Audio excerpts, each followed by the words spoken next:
We are good to go.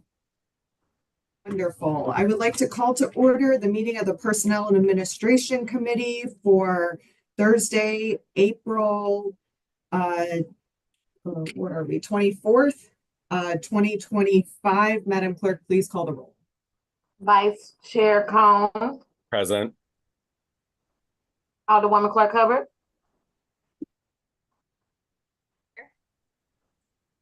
Alderman, I'm sorry, I didn't hear you, Alderwoman. Here. Alderman Aldridge.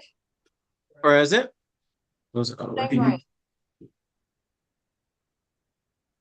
I'm sorry, President Green, I didn't hear you. Present.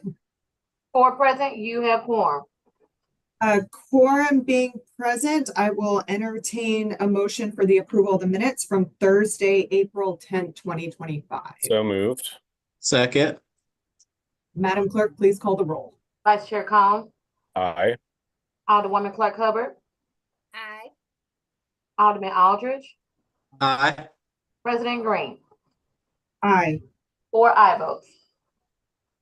Thank you. With that, we have no board bills or resolutions for review, but I will start with discussion item number 1, which is hiring for or opening up to hire for another executive secretary. As the board was made aware last week, Garrett is leaving for a position in the mayor's office, and we have an open executive secretary position that we need to post. And so I would like to entertain a motion from the committee to post the executive secretary position at the current salary for a minimum of 2 weeks. So moved. Second. Previous roll. President Green, I have a question regarding Sure. you said about the salary. Yes, at the current salary level. Okay, got it. All right, so it was moved by the alderman from the 3rd, seconded by the alderman from the 14th. There was a request for previous roll. Hearing no objection to previous roll, motion passes. With that, we need to now discuss the hiring of some legislative assistants for the board. So with that, I would like to move to go into closed session pursuant to Missouri State Statute 610.0213 and Section 610.022 in order to discuss the hiring of employees for the Board of Aldermen. So moved. Second. Previous roll. roll. Hearing no objection to previous roll, STL TV, if you could please place us in closed session. Yes, ma'am. And Sharita, if you can join us there too. Will do.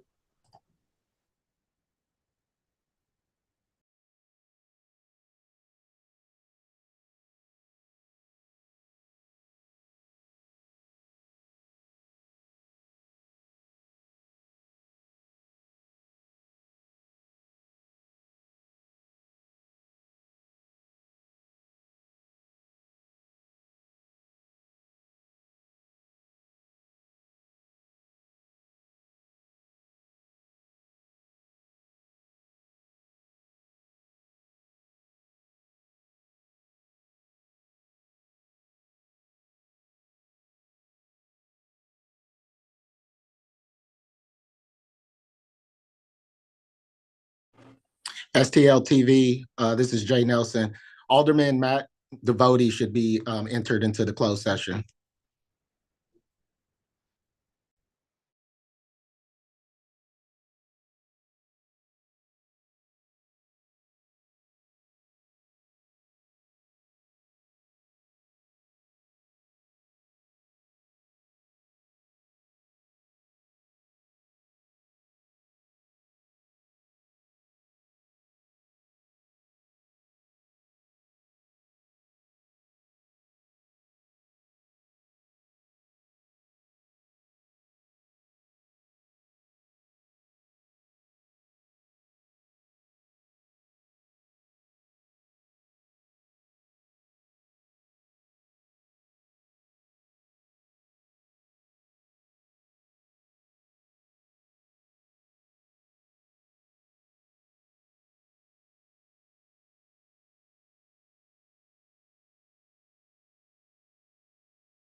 There we go.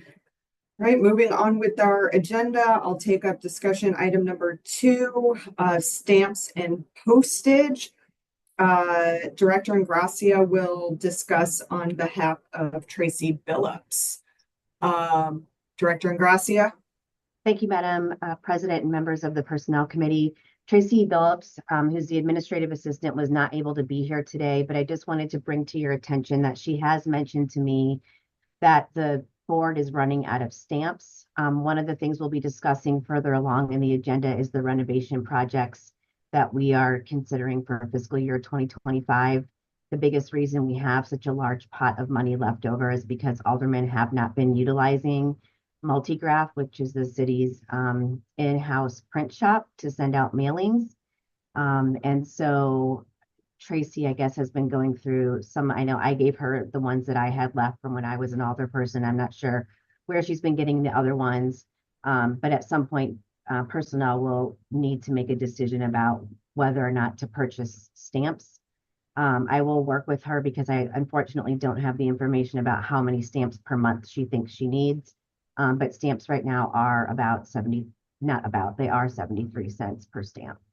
And the Multigraph print shop gives us a lower rate. But I do think it would be important to have some stamps on hand for just one-off mailings if you just have a few versus 20, 50, 100 or more. Is there any questions or discussion from the committee? What do you mean, like one-off mailings? Like, is that coming from the board budget, or are we talking about the individual aldermanic stamp accounts? You don't have individual stamp accounts anymore. So, well, how do we? That money was decided by personnel to be moved into the internal services line item in the budget so that each alderman had an allocation to utilize Multigraph when they needed to mail because it's cheaper. I understand why maybe if you just have one thing you need to mail or two things or something, you might not want to go through Multigraph. But nobody has utilized Multigraph, I think, except for the president's office.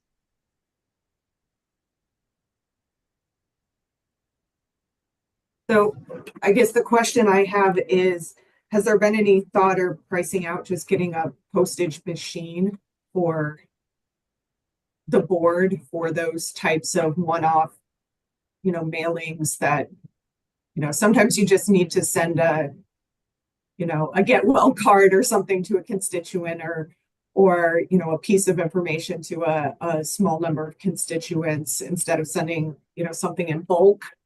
Would it be possible to do some kind of just postage machine that we? Sure, I'd be happy to look into that. The last time we had the conversation, the personnel committee decided to utilize Multigraph since they already have one. But I would be happy to do that. And I, again, apologize. I'll work with Tracy to make sure that we have more information for the committee. I didn't realize I was going to be talking about this today until right before the meeting. There any further discussion? Questions from members? We're not. I have my hand up. I have my hand up. Alderwoman Boyd. I have a question.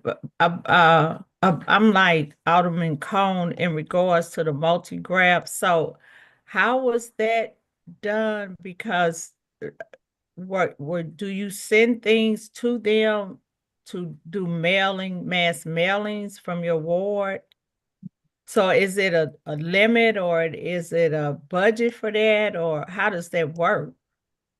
That's how it's been in the past because there was a line item in the budget for internal services for the past 2 budget years.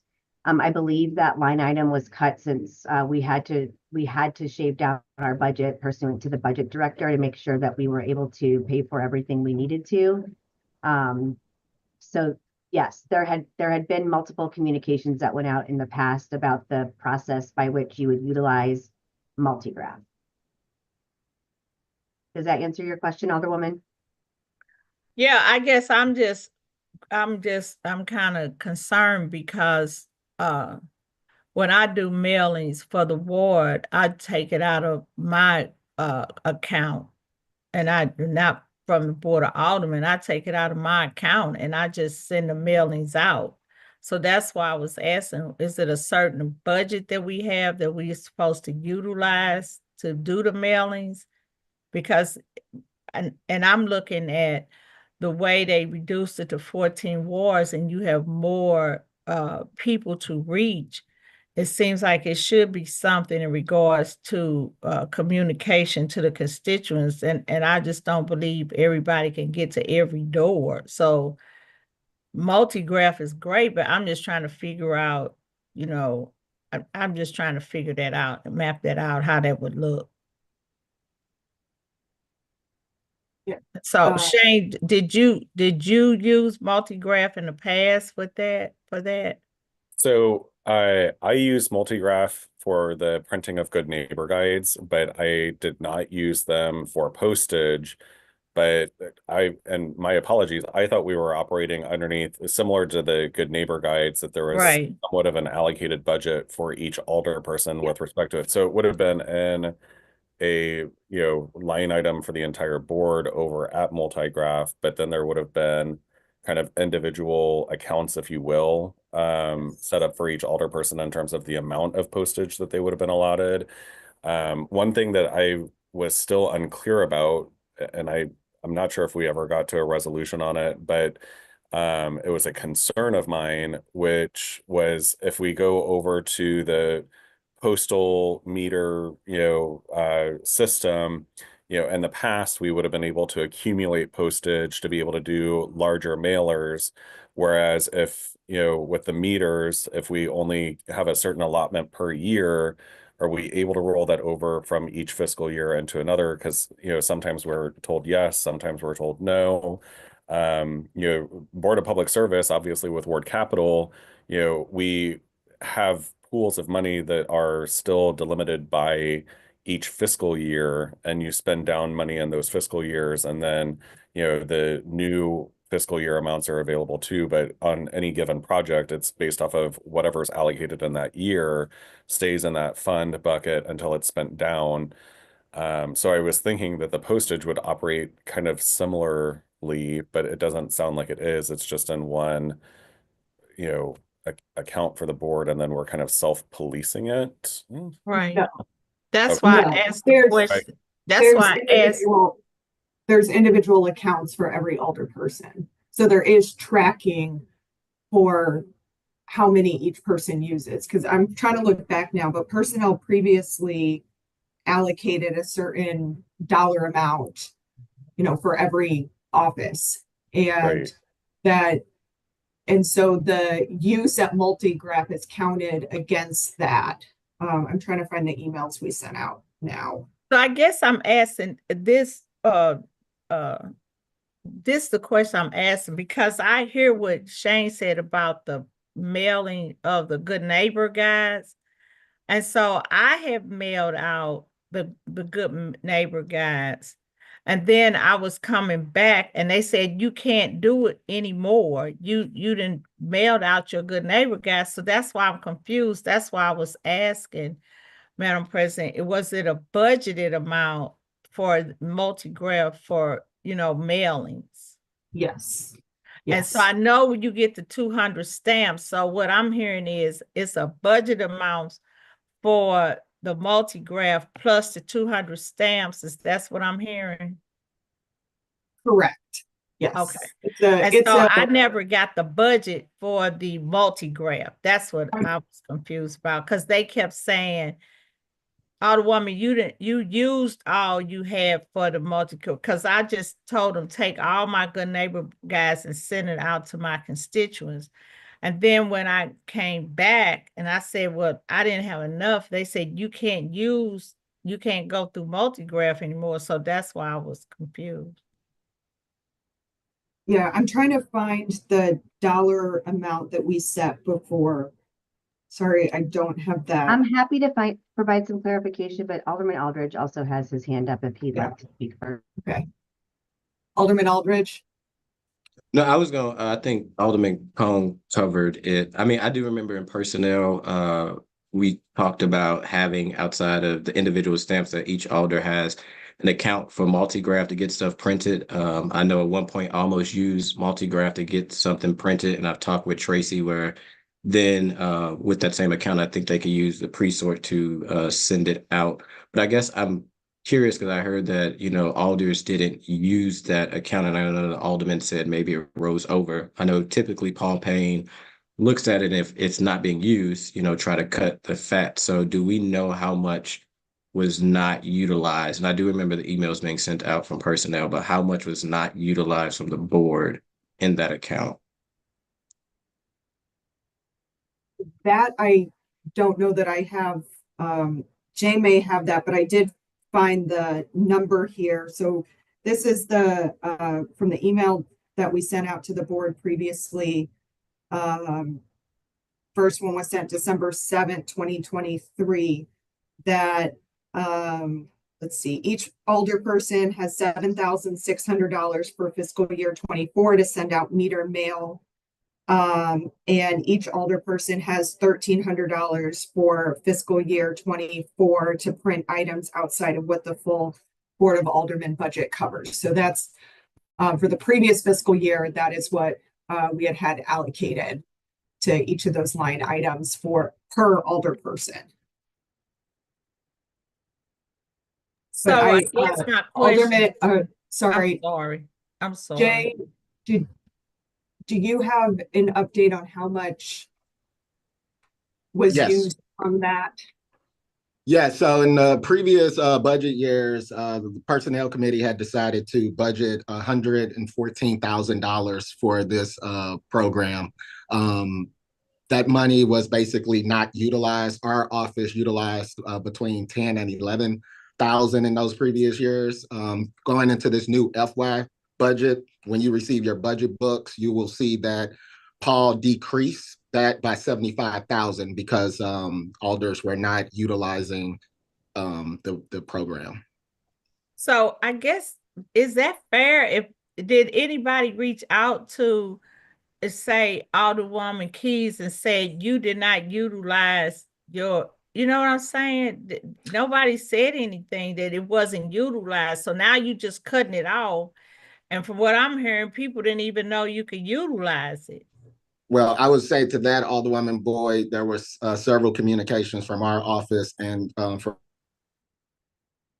Tracy as well, notifying alders of the process and the program. Unfortunately, for some reason, I didn't can't get it. raise my hand to respond. I didn't get it. Alderwoman Keys, I'll call on you after Jay Thank is finished. Jay, Yeah, you cut- cut out You cut out. for Yeah. I'm sorry, I was, can you hear me now? Yeah. I was saying that there were several communications from our office and from Tracy as well to alders about the process and notifying you of how much money you had. If you did not receive that, I will double check our records, but I know for sure we sent out multiple communications about it.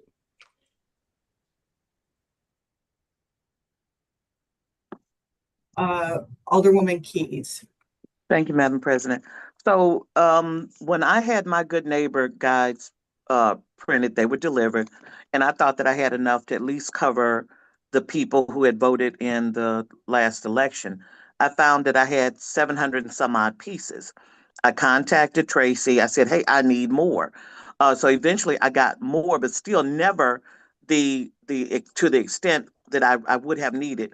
I used my postage stamps that I had kind of banked in order to send that out. So now that's depleted. So in terms of the printing of the Good Neighbor Guide this next cycle, I want to find out how many can I get printed, because they just gave me some. They didn't tell me this is what you're going to receive, and it was woefully deficient in the number that was actually needed. And I wasn't aware if I was able to order any more beyond what I had gotten. We are happy to look into that and work with you in Multigraph to kind of figure out kind of where each alder person is in terms of what they've had printed and what they still can get printed. So additionally, now I use my stamps. And like I said, I've depleted what I've had. And so when I am sending out different communications on a regular basis to people in my ward, 200 stamps doesn't even begin to scratch the surface of what is needed. Our wards are really almost triple. But I don't know why our postage stamps didn't come along at the same rate.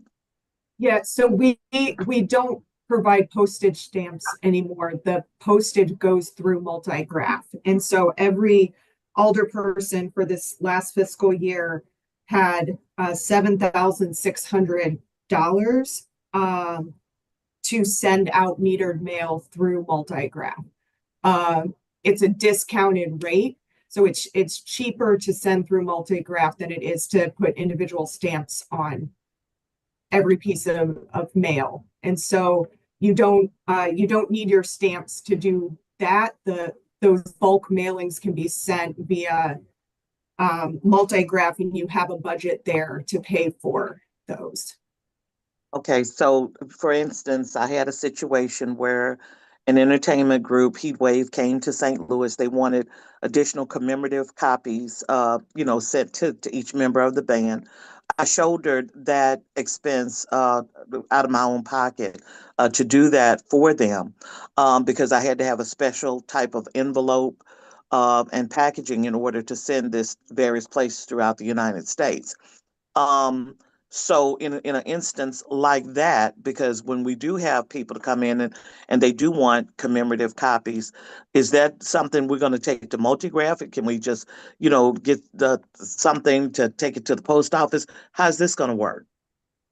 So that is something that you could ask Multigraph to print, or you could pay for it out of your aldermanic expense account. I don't know if you do the itemized or the bulk for that, but expenses like that can be paid for, can count toward your expense account.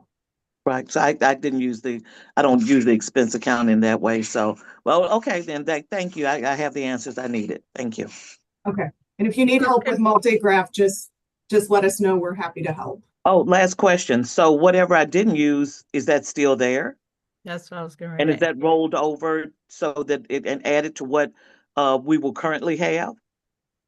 Unfortunately, not at this time, because Director Payne kind of had us pull back some things that had not been used because we're anticipating a very tight budget this next season. But as you know, we're just starting budget season. So if those are things that we want to, collectively fight for as a board, as the budget gets to us, I think we can definitely have that conversation. Thank you. Could I ask one more question? Because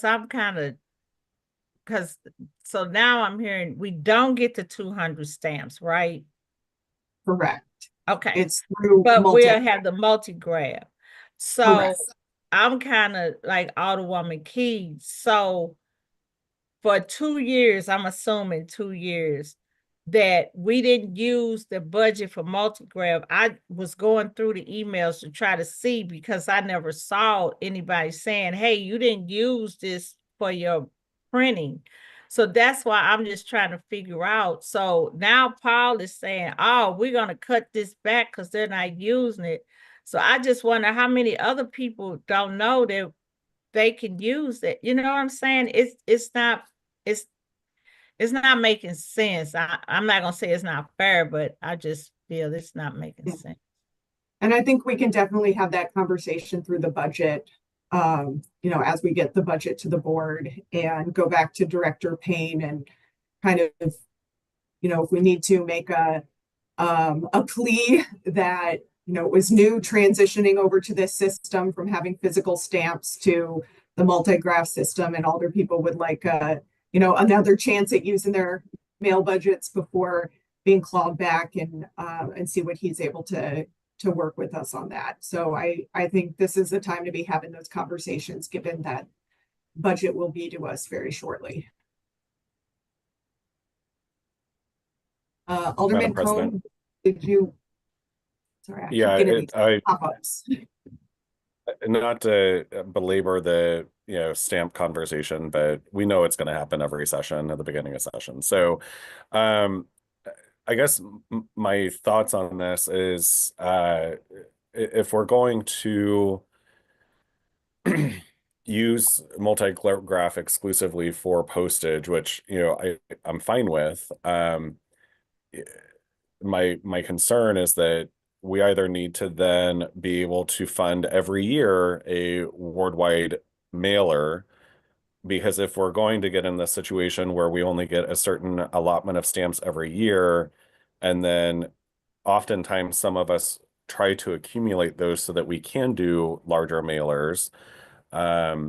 If we get into a situation where the budget division is just going to zero out those accounts because they can, that does a huge disservice to anyone that's trying to build up those funds so that they can communicate with their constituents.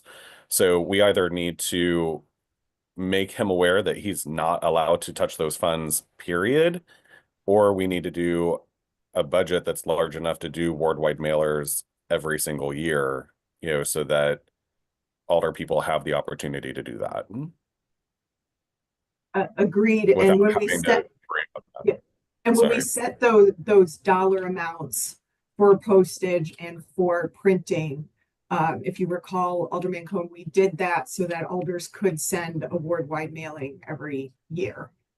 So I think at this point in time, we need to go back to the budget director and have a conversation about that, moving forward. I mean, having just gotten freshly off of a campaign where I've done several mailers for the entire ward, the amounts that we put out there are nowhere near what we would need to do for a ward-wide mailer. And, I guess that also depends on the type of mailer. I did take advantage of the budget for Good Neighbor Guides the past 2 sessions. But I had conversations around using multi-graph for mailing those, and I frankly didn't get very far with those conversations. And so, in terms of them having to be stickered, they have to be, stickered, labeled, in a particular Lot of work. manner. There's, I think we need to have either multi-graph come before us or have a conversation around that. But, certainly, I think it's worthy of fighting for, to make sure that we're being, all of us are able to communicate with our constituents. I agree with that. I just want to make sure it's clear that what we had allocated previously was $9,200 per alder person for postage and mailing, which I think should definitely cover a mailing to the ward. Then why wasn't I able to print more Good Neighbor Guides? I think I got capped out at maybe 700 good Neighbor Yep, Guides. that was me. Mhm. We So will, we'll have 700 to, Good Neighbor Guides should not cost $9,200. So, and Yeah, I literally was told that I couldn't print any more than that. That's not even enough to mail to 1% of the ward. Mhm. So, so that eight- may be a follow-up conversation with multi-graph as to why that was capped at that, unless Director Gracia has a. So the emails that we communicated with alderpersons and staff was that the internal services line item is something that's internal to the Board of Aldermen. So there was a process by which alderpersons were supposed to work with Tracy. Our financial analyst created a spreadsheet to track funds because Multigraph has a separate budget that's internal to their department that allows for alder people to create and print the Good Neighbor Guides. It's 2 separate accounts, one internal to Multigraph, one internal to the Board of Aldermen. So in theory, if an alder person maxed out with the number that Multigraph would print out of their budget, they should then be able to print more using the board budget. That's correct. Okay. Does Thank you. Multigraph know that, or does Tracy know that? Because, Yes. I mean, essentially, Tracy was she's not here to talk to it, so I don't want to, necessarily say that. I mean, she's the one that was policing, the amounts and, what we were able to do. I mean, it would have been helpful if she would have said, well, that's the limit on this budget, and we can now utilize another budget. Yeah, I apologize. I don't have an answer to that, but definitely always feel free to reach out to our office if you're running into trouble. I will try to get some additional information to report back to the committee. And again, I don't have the information, some of the information I need to be able to communicate with you because I was not expecting to be having this conversation today. That's fair. And Alderwoman Keys. so recently I went to my own print house and had Good Neighbor Guides printed. And I was able to get enough to do a household mailing to frequent voters. And it was nowhere near what the amount that you all are saying that we had. And so if that's what Multigraph is charging, and I did not mail them through Multigraph, then we need to take a serious look at what Multigraph is charging and find out if there are other vendors who can do this thing cheaper, because this is just a ridiculous amount of money for a Good Neighbor Guide, and still I didn't have all that I needed. So I think what Director Ingracia just clarified for us is Multigraph out of their budget is allowing for 700 to be printed per alderperson. If alder people want more than that 700, they would have to use their print and mail budget that we have here at the board, and that needs to go through Tracy. And so that was Right. Well, I did that, but still, the math ain't adding up. That's what I'm saying to you. Yeah, I think that there was some, I don't know, Tracy's not here, so I think we'll have to, follow up with her kind of on that process. But there, what was brought to us is that those mail budgets weren't being utilized, but it sounds like the communications that were happening with Multigraph was not taking into account the board budget for those line items. So we will work on getting that solidified, and then we'll follow up with Tracy after this meeting and get something out to the alder folks about it. Thank you. All right, with that, let's move on to our next discussion item, which is the committee will discuss choosing chairs for committees for the 2025-2026 Board of Aldermen session. I just want to first thank everybody for all of the nominations that they sent in. For everybody who's on here today, we did put in the drive kind of a list of all of the nominations that came forth, and all of that. Director Ingracia, do you have your hand raised still?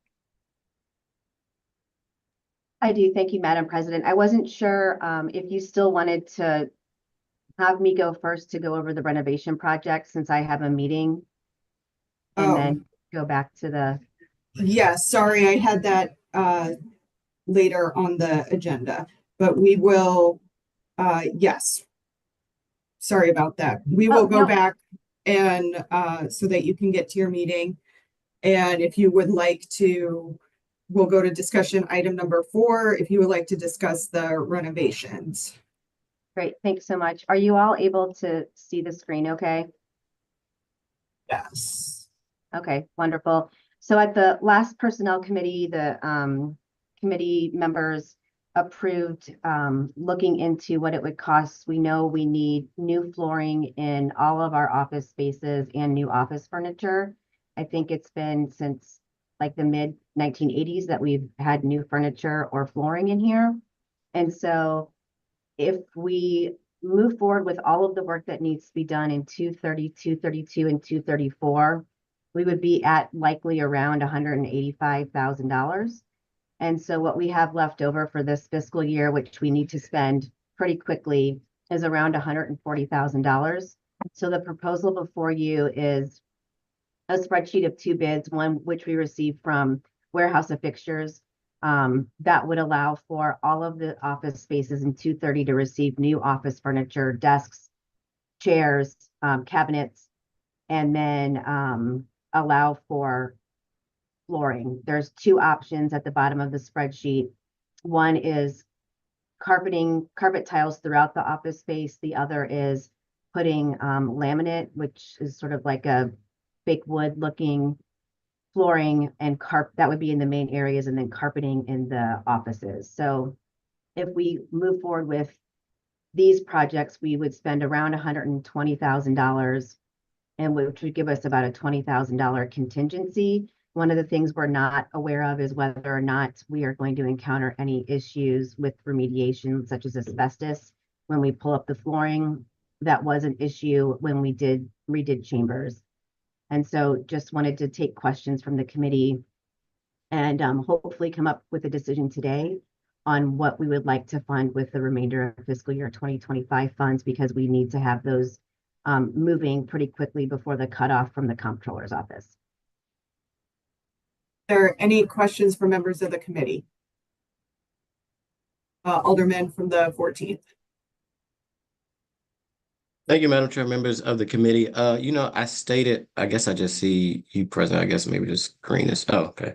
I think I stated last go around, my concern is, while I support that we need to probably potentially redo the carpet or have hardwood floors. So, if we spill something, it's easier to clean up.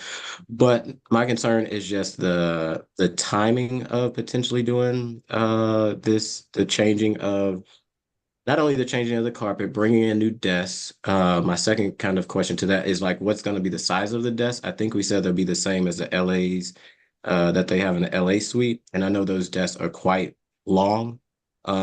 So it's going to take a lot of work if we were to do the whole 230, which is this whole wing, which is the aldermanic wing over here, the executive secretaries, the clerks, all the way up to the chamber, that's going to be a lot of, trying to move offices and also move staff to a workplace where they still can work. And my fear is once we do pull up the carpet, as I think I pulled up the carpet in the president's office, is that we figured out that there was asbestos. And if that's the case, this whole wing will be shut down for quite a while. So I'm almost in the mindset of, I think we definitely need new desks for our executive secretaries and maybe staff, but I wouldn't be opposed to just like doing a deep shampoo of the carpet, because I feel like if we pull up that carpet, there will be asbestos, as there was pulled up carpet in the office space that you're now in, Deputy Chief Ingracia. So I'm just nervous of the timing to do all of these projects. I think those are great points. One of the things we've talked about with the flooring vendor and Warehouse of Fixtures is that the work we would request that it be done during summer break. If we do encounter asbestos, which to your point, I think is likely, the remediation may take a couple of extra weeks after the board returns, but I think not doing all of the work at once allows for people to not just work from home, but take up other space that's available, office space. For people who want to work from here, we have room 234, which is typically only inhabited by just a couple of people per day. We have plenty of room for people to work from there. I understand the hesitation, but I guess if we're already going to be taking out old furniture and moving in new furniture, the thought was that it just makes sense to do the flooring at the same time. Okay, and you think with taking out the old furniture, that I guess the executive secretaries could work in the other space? Have there been conversations with IT because of like hooking up computers and making sure that all their belongings, because that's going to be a lot of moving, all their belongings, all the stuff in the cabinets and their desk is going to be housed in that one space, but will we have enough, not only space for them, but to be able to make sure that they have the equipment to do their day-to-day operations, answering phones and sending out emails from a computer? Sure. I think the idea would be that for most people, it would be working from home, and if you needed to come into the office, you could. We were able to do that successfully for a couple of years during the pandemic. So I think there might be some, challenges, but overall, I think everybody will be able to do the work they need to do. Alderman Cone? Was the Alderman from the 14th finished? You can go ahead, Alderman Cone. I'll wait. Your hand was still up, my friend, so wasn't sure. It's down now. Go ahead. Yeah, so I feel like I would be supportive of the approach to take care of it all at once. I mean, in terms of people packing up offices and desks and stuff, they're going to have to do that anyway if we're changing out desks. So, if you're getting a new desk, you have to clean out and store whatever's in there anyway. So we might as well take care of the flooring at the same time. But I am curious if that contingency amount that you have in there, Director Ingracia, based off of the experiences that we had renovating 232, 234, we didn't change out the carpet and 234, but 232 and the chamber, is that contingency sufficient to cover the cost if they do run into any of those issues with asbestos? Remediation in chambers was $5,000. If that's that should be more than enough, I would think, then. I believe so. Okay. I would be fine with that approach. I share the concerns with, my colleague from the 14th. But I think we brought this up before we came into the new session, when we charged you with reaching out and finding these proposals, that this should be done over the summer recess, which is the longest recess that we have, to kind of give some time to accommodate those schedules. And the workflow of the executive secretaries, summer is generally a time, because we're not having committee hearings and things of that nature, where they have a little bit more time to catch up on things. So I would be supportive of taking care of all of this at the same time.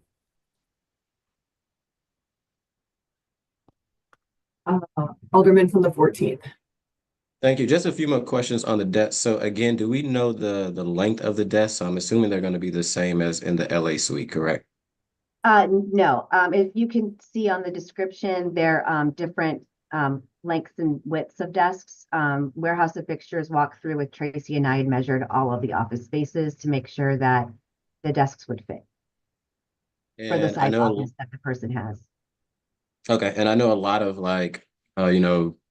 some of our LAs don't have an office, and they use a desk and they use the back file cabinet for additional space.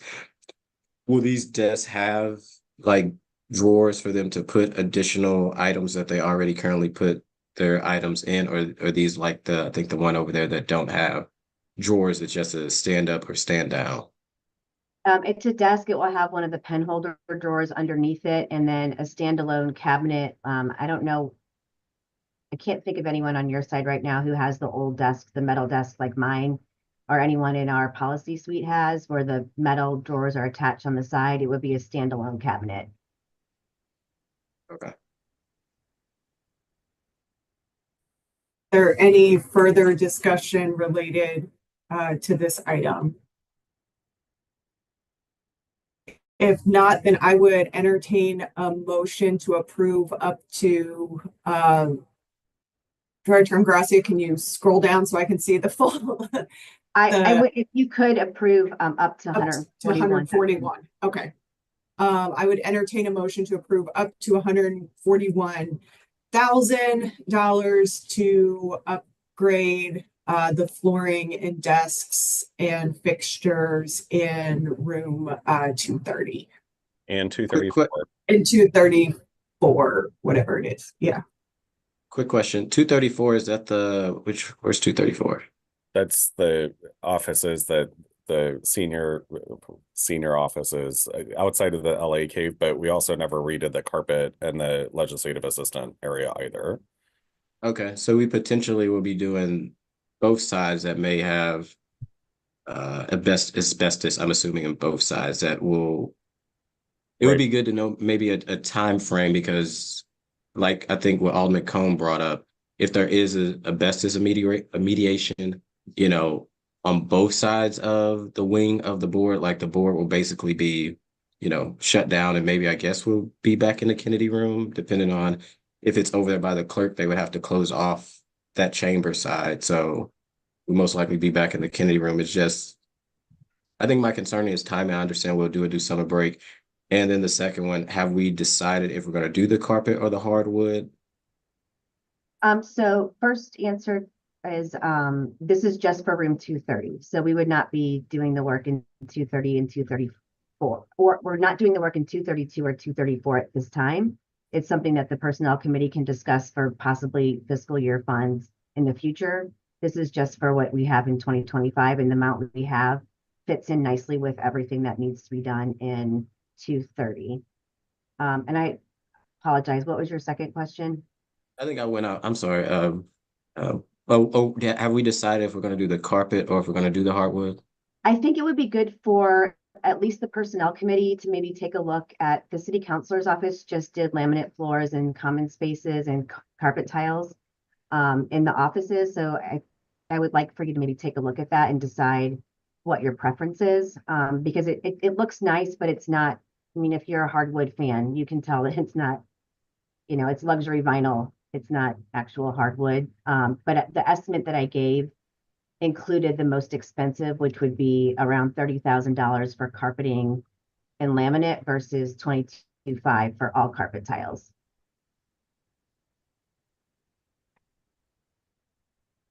I brought this up at the last meeting. My only concern with laminate is that noise bounces off of it. And so you're in a pretty confined space over there with many people.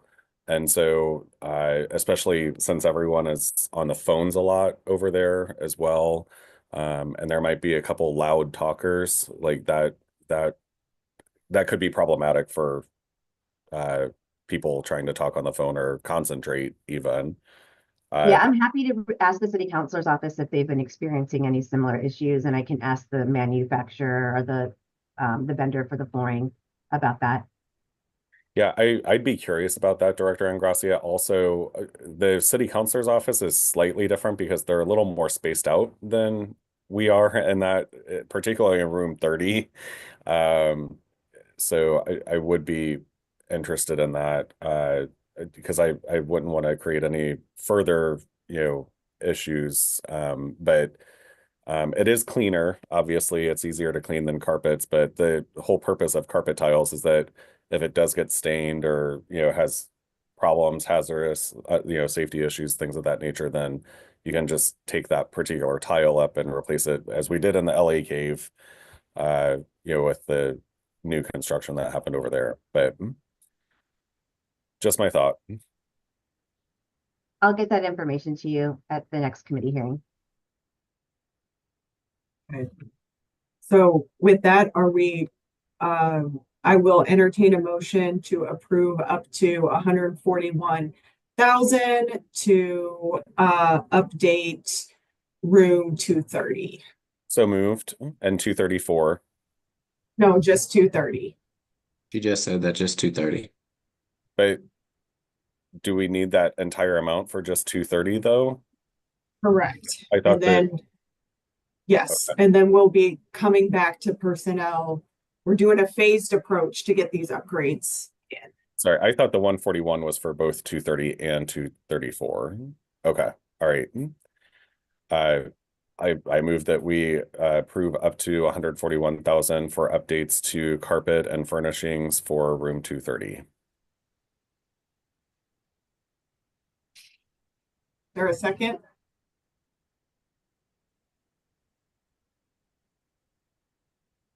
I heard the Alderwoman from the 10th sec. I think her sounds a little low, but Okay, I can't hear the Alderwoman from the 10th. So it's been moved. I can see her mouth. I just can't hear anything. So it's been moved by the Alderman from the 3rd, seconded by the Alderwoman from the 10th. Madam Clerk, please call the roll.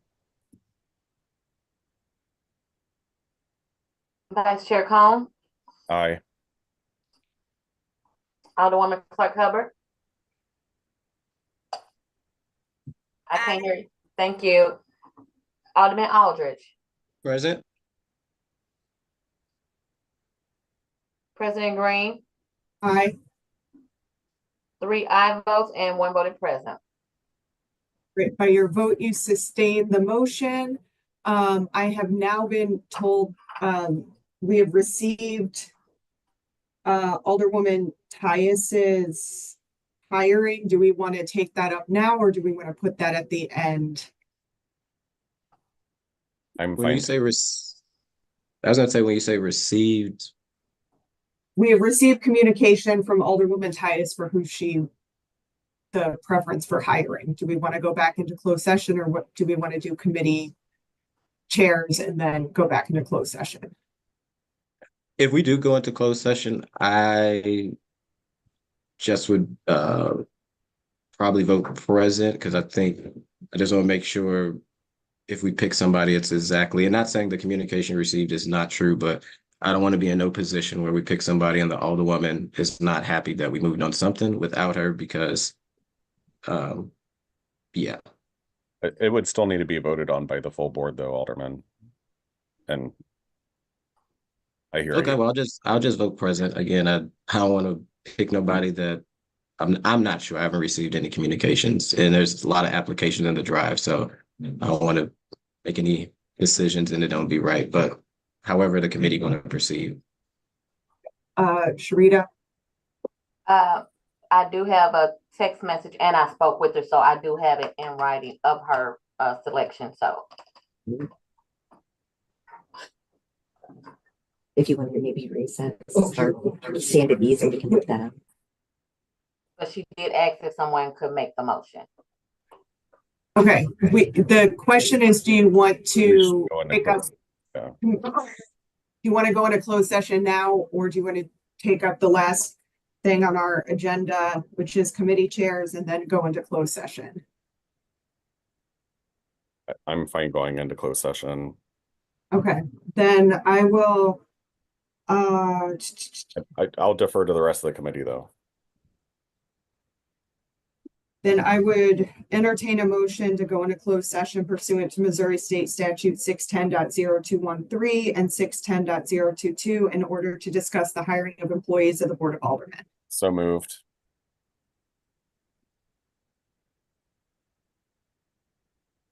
Is there a second? Second.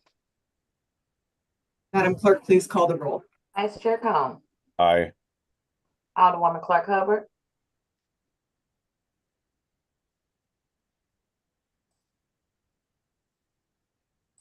I'm sorry, Alderwoman, I can't hear you.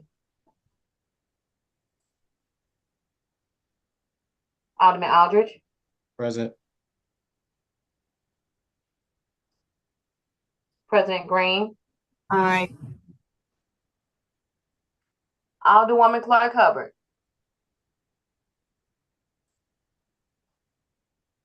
Two aye votes and 1 voted present. Right, with that, STLTV, could you put us back into closed session, please?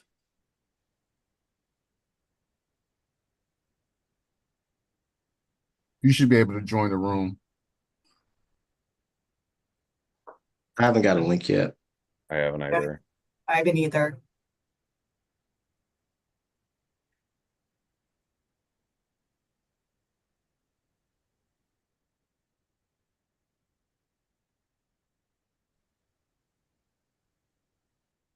Second.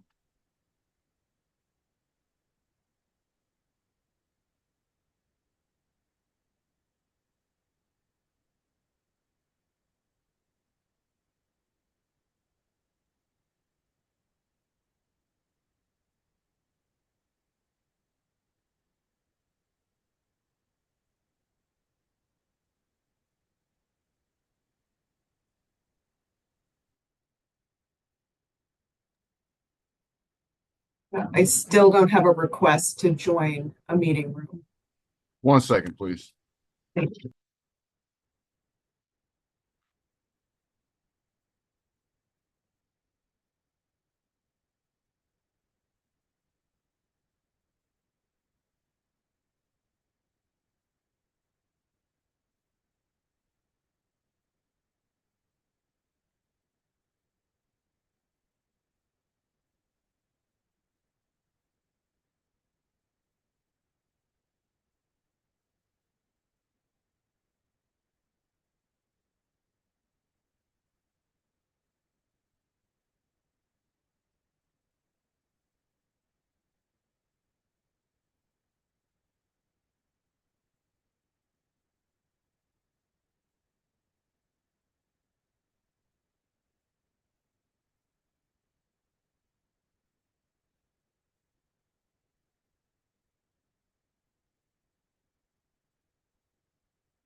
Okay, with that, we will, oh, is Alderman Cone here? On 1 minute.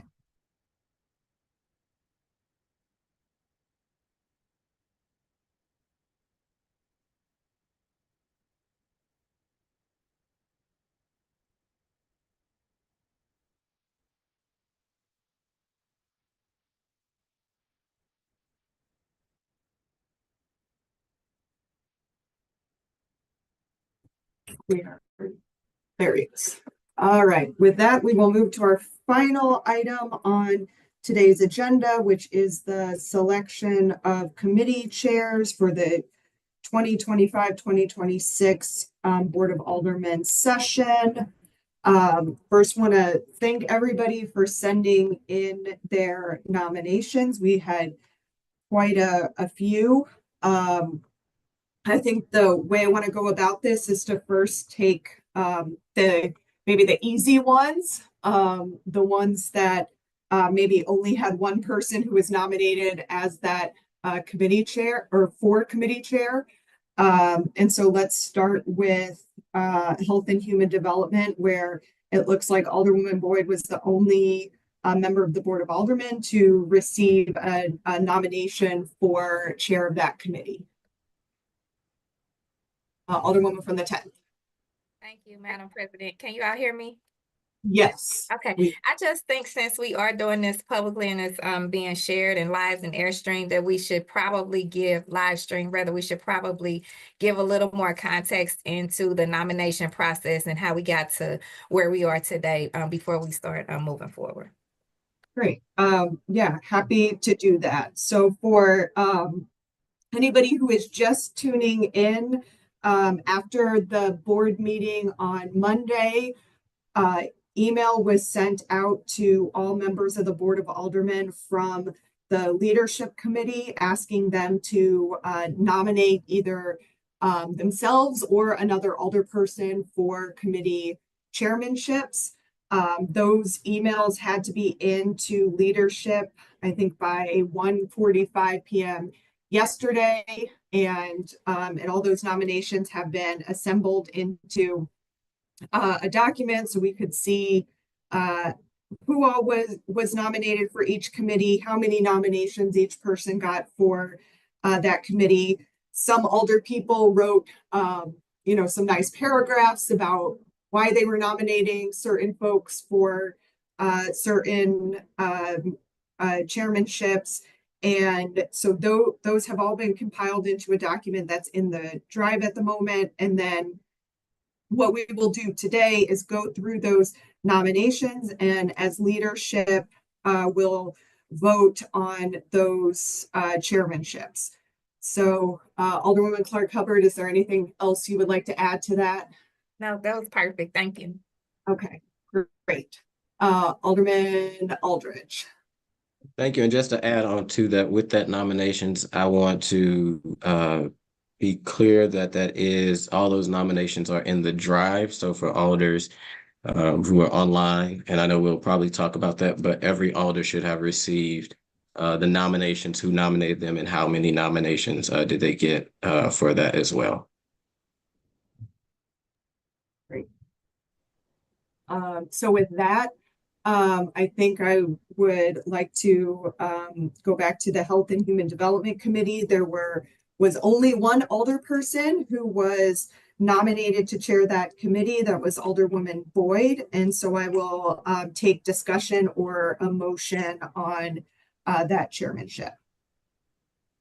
I'd like to make a motion that we make Alderwoman Boyd the chair of Health and Human Development. Second. Been moved and seconded. Alderman Cone, discussion? Has anyone actually talked? I was one of the folks that nominated Alderwoman Boyd for that, but I haven't had a conversation with her in terms of her desire to chair that committee. Has anyone reached out to her to make sure that she is willing and wanting to do that? I noticed Alderwoman Boyd is here. Alderwoman Boyd, do you accept that nomination? It was 5 people, Shane, that reached out to me. Okay, So, wonderful. Yeah, You accept it. Okay. Yeah, it was We 5. figured. Yeah, Awesome. Just making sure. Thank you, Alderwoman. you're welcome. Alderman from the 14th.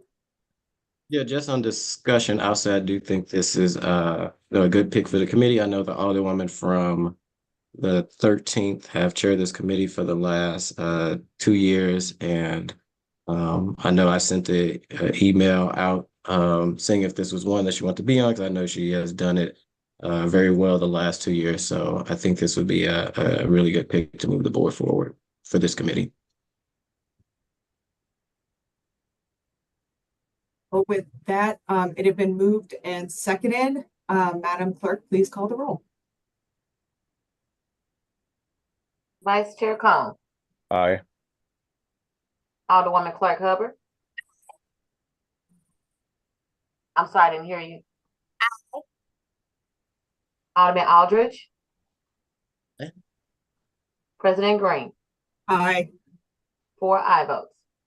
By your vote, you sustain the motion. Congratulations, Alderwoman Boyd. All right, next, I think I would like to go to Public Safety Committee.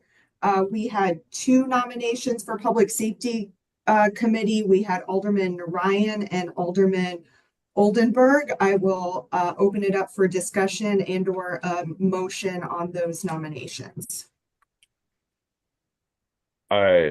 Yeah, so I was one of the folks that nominated Alderman Narayan. I believe he's done a good job as chair. I'm a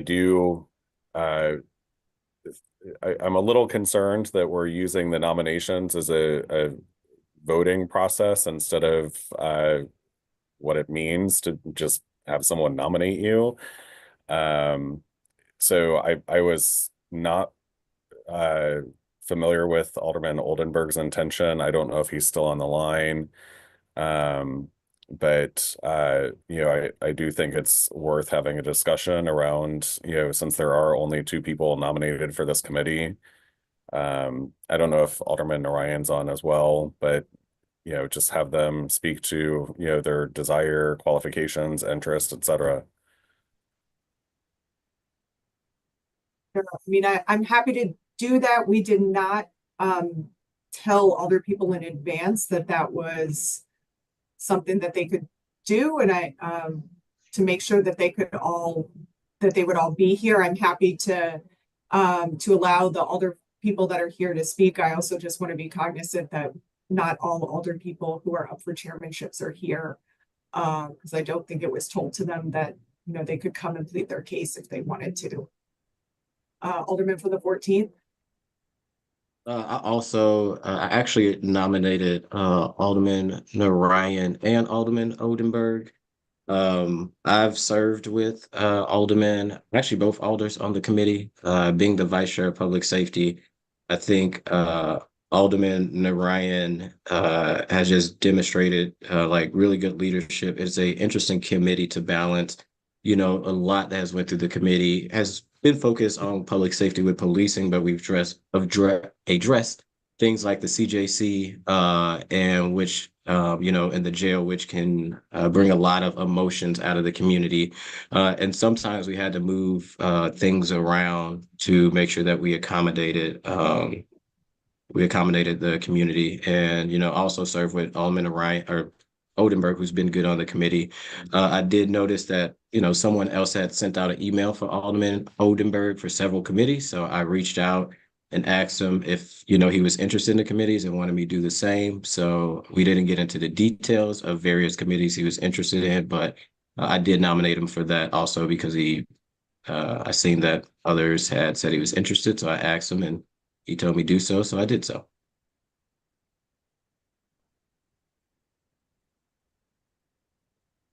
With that, I do see that Alderman Oldenburg is here, and we could give you 3 minutes to speak if you would like to say anything.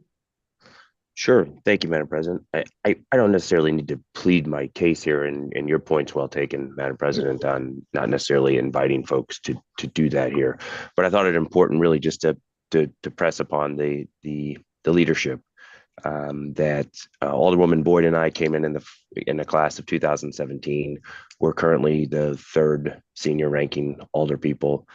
I have a background and an expertise that I think lends itself to really three main areas of focus that I think I'd be adequate to be the chair of, and that would be around interests of HUD's, public safety, or potentially the budget committee.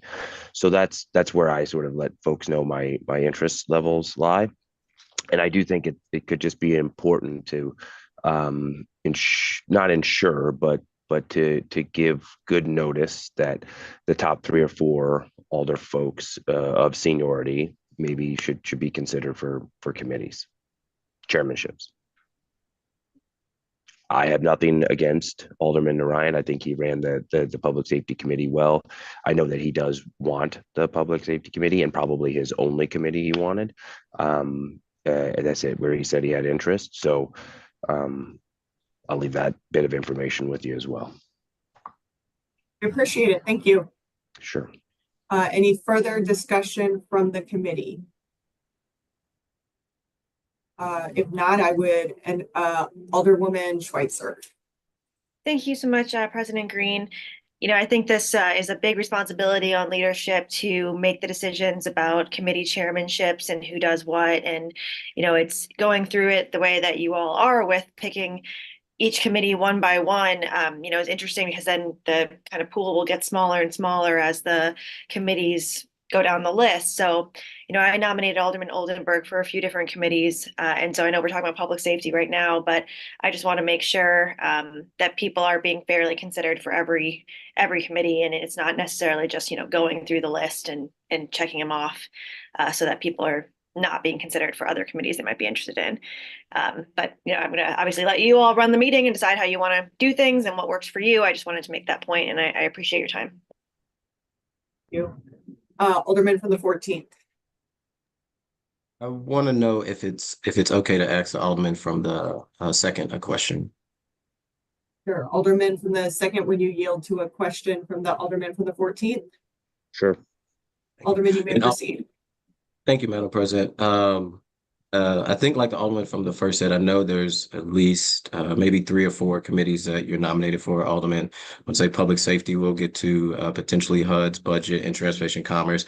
I know, you know, those committee have a lot of time requirements. Do you feel that if chair of those committees that you would be able to make time for those committees, especially budget, like, you know, they're going to be meeting very regularly, HUD's.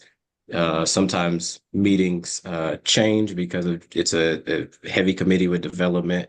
I'm not too much sure about transportation and commerce, but I know in public safety also is very time constraint depending on what's happening in the public. But maybe just want to know if you could respond, like, would you have the capacity to chair these big major committees? Well, I think the chairmanship's an awesome responsibility, and the answer is yes. I believe I would have demonstrated commitment to the Board of Aldermen, to my colleagues, but also to my constituents that I can certainly make time for them. I've been reelected 3 times in this position, so I don't think anyone's sort of questioning my level of commitment, and would certainly make the time and do understand the awesome responsibility that's underscored. So absolutely could make time. Thank you, Alderman. Any further discussion? Any further discussion? Madam President, Yes.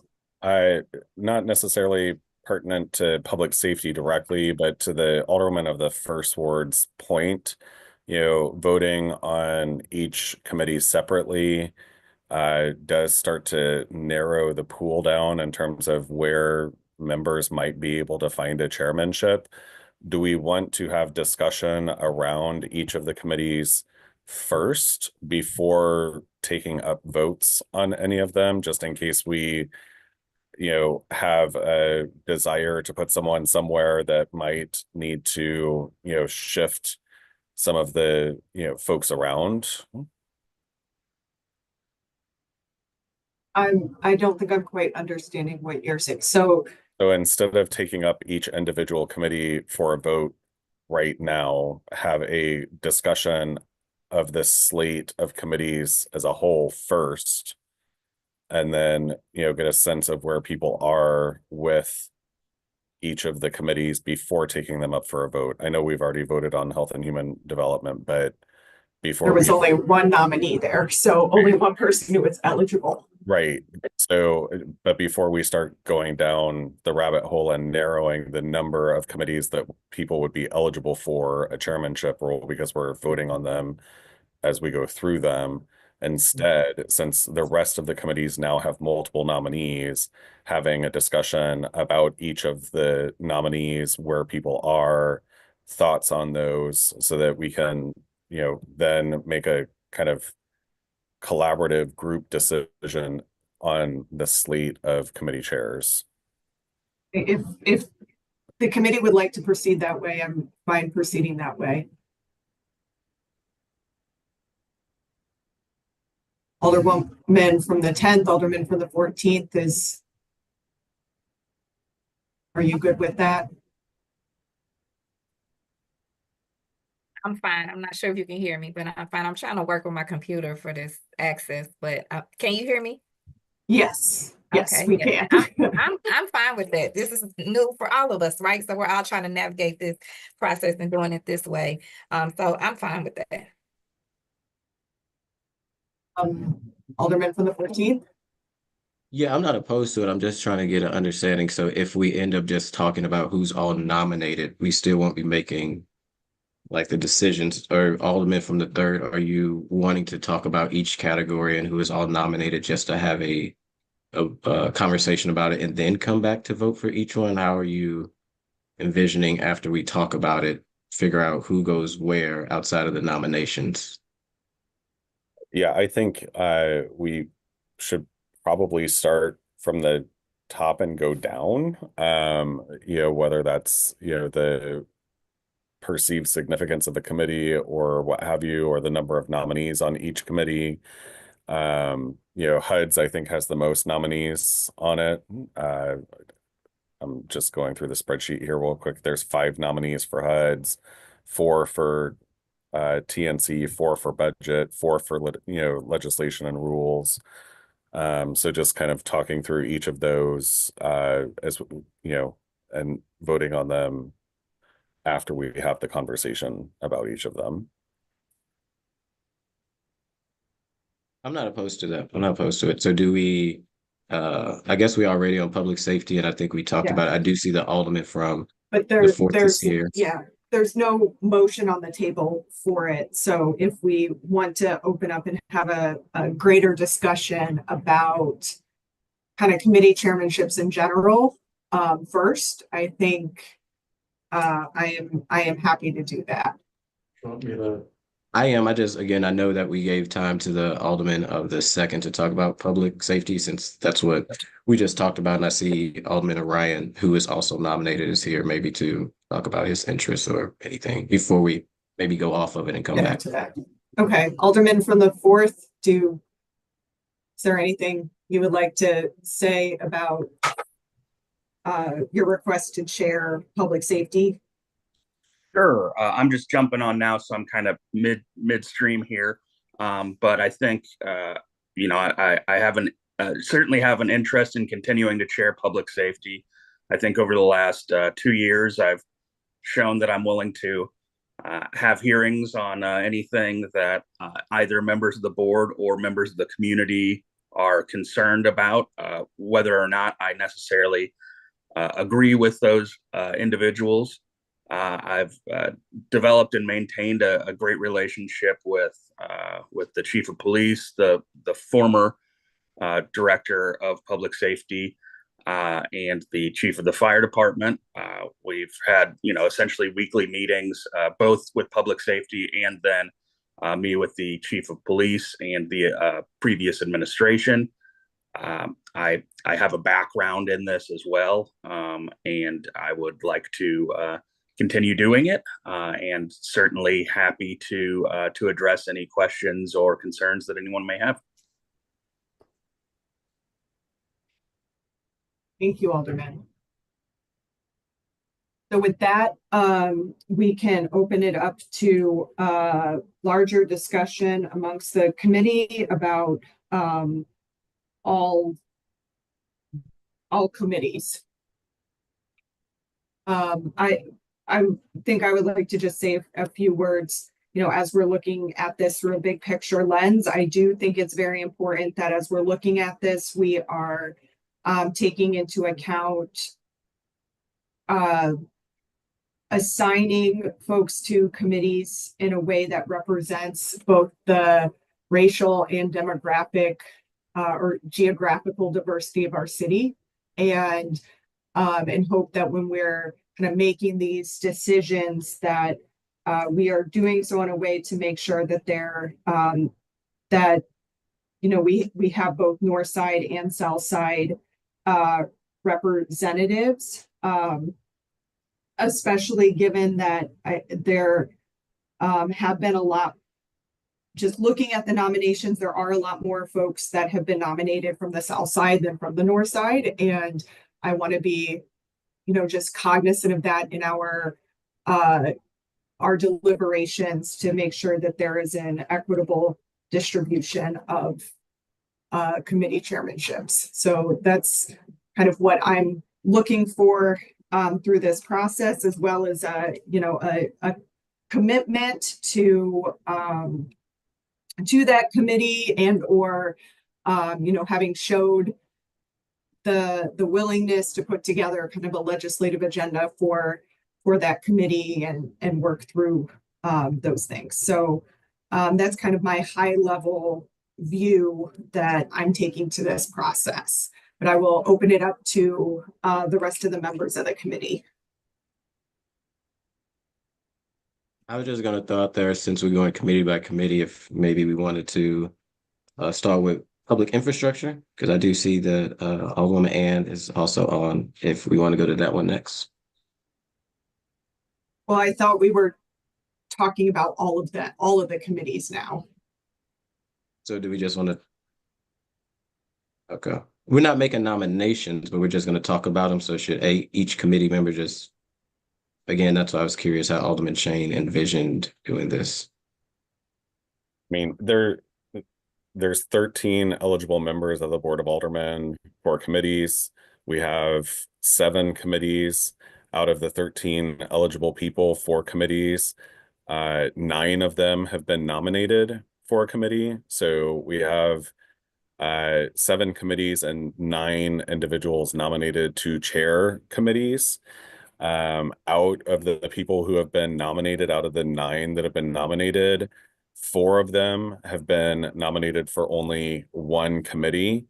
So that would be Narayan, Velasquez, Boyd, and Aldridge.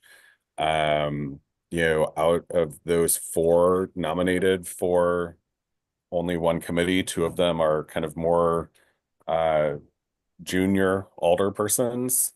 We are going to be in the chamber because they.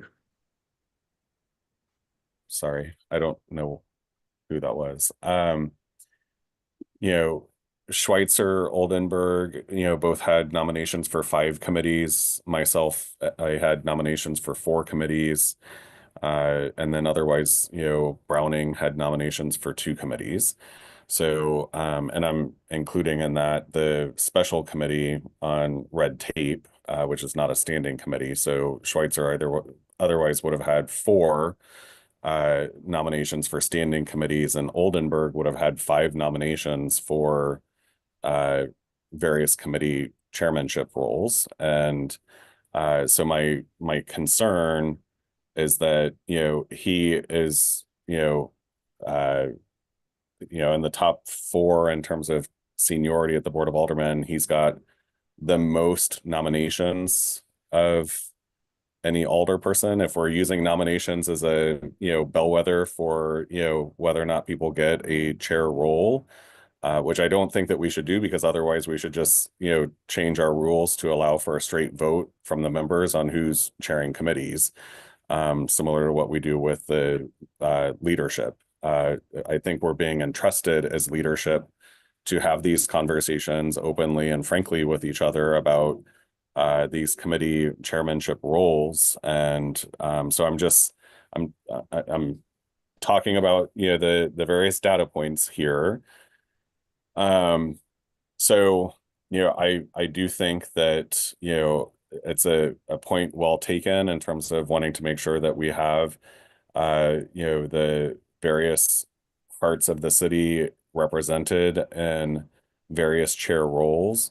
But I know, you know, at least as of yesterday, I was having conversations with two other members of the leadership team around if I were to be chair of Transportation and Commerce, would I work with another colleague and allow them the opportunity to be on planning?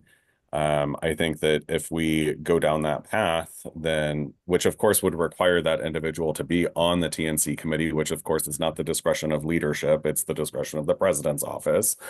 So if we're going to do that, then, you know, we need to have those conversations around other, you know, members of this body as well. And, you know, certainly my thought is that, you know, if Alderman Oldenburg doesn't end up as a committee chair, then he needs to at least be a vice chair of a committee. And that we should be having those conversations with the potential chairs of those committees to see if that's a possibility. But I think, you know, just on the value of the data alone, you know, I think it's worth having the discussion around, you know, each of the respective chair roles. So my thought, I mean,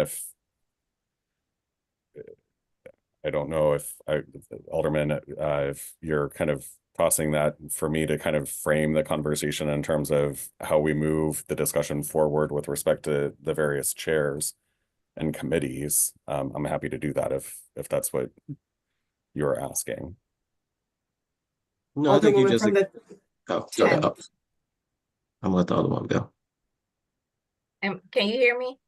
Yes. Yes. Okay, thank you. I just wanted to do a point of clarification from Alderman Cohn's comments that I was only nominated for one committee. And I also want to not take away the value in people that wholeheartedly reached out to their colleagues and talked to them about what committees they wanted to serve in their interests and weighed with them even the commitment and the level of commitment that it would take for these committees. And since we're doing this publicly, I want to make sure that our constituencies understand that even some of these chairs, there's not just the chair of the committee, there are additional chairs, which was aforementioned as well. So I want to make sure that our colleagues feel like their votes, their nominations did matter, right? And we were able to self-nominate and nominate others. And again, some people reached out to their colleagues to no avail, to no answer, but they still tried. And having that, taking that time, I think makes the difference in how you will be able to work as a chair and work together to be able to legislate down here at the board. So I know that it sounds like there might be some challenge, right, around the weight of these nominations, but really the work and even some that put in comments as well, I think that we need to make sure that they know that we, one, first listened, right, and took into account what it was, and that we are going to work wholeheartedly on this space and on this platform now to move these chairmanships forward. So again, those are just a couple of things I wanted to clarify. Again, for myself, I was only nominated for one committee. Thank you. And sorry, Alderwoman, I misspoke. You were actually nominated for two chairmanships. If I said one, my apologies. You were nominated for both public employees and budget and for HUDs for chair. I didn't see that on my, I didn't see Alderman that. Cohn nominated you. He was You the have only to, one who don't get the nominated you. nominator and the nominee. Do you see the difference between the, because I don't see. No, so Alderman Cohn nominated you for also budget. I'm not sure if that's what y'all talked, but he nominated you for that. Okay, so just for clarity for people listening, I did not have a specific conversation with Alderman Cohn about that, right? And so what my conversation probably conveyed was that I'm a team player and I'll be a chair wherever I need to be a chair or a committee member wherever I need to be a committee member. So if someone nominated me for something outside of that, outside of the only committee that I showed interest in specifically, which was HUD's, then I appreciate that, right? We know the value in that, but I didn't have any conversation about that, and my spreadsheet didn't reflect that. So thank you for the nomination, Alderman Cone. I did also nominate you for HUD's, Alderwoman, so it wasn't. But and I think, you know, that goes to, you know, the point that was made earlier. You know, these are nominations, they're not votes. And if we were going to use them as such, then we should have communicated it to the body, because I think people would have probably acted accordingly and whipping votes for their respective committee chairmanships. But that was not the expectation that was thrown out with people. And so some people took it upon themselves to whip votes, and some people you know, were, you know, either gracious or team player, or, you know, whatever kind of term you want to ascribe to them. But I don't know if just saying, you know, you have the most number of nominations is the only thing that we should be discussing, because if that's the case, then we should just change the rule, and this shouldn't be leadership's responsibility. It would be a vote of the entire board.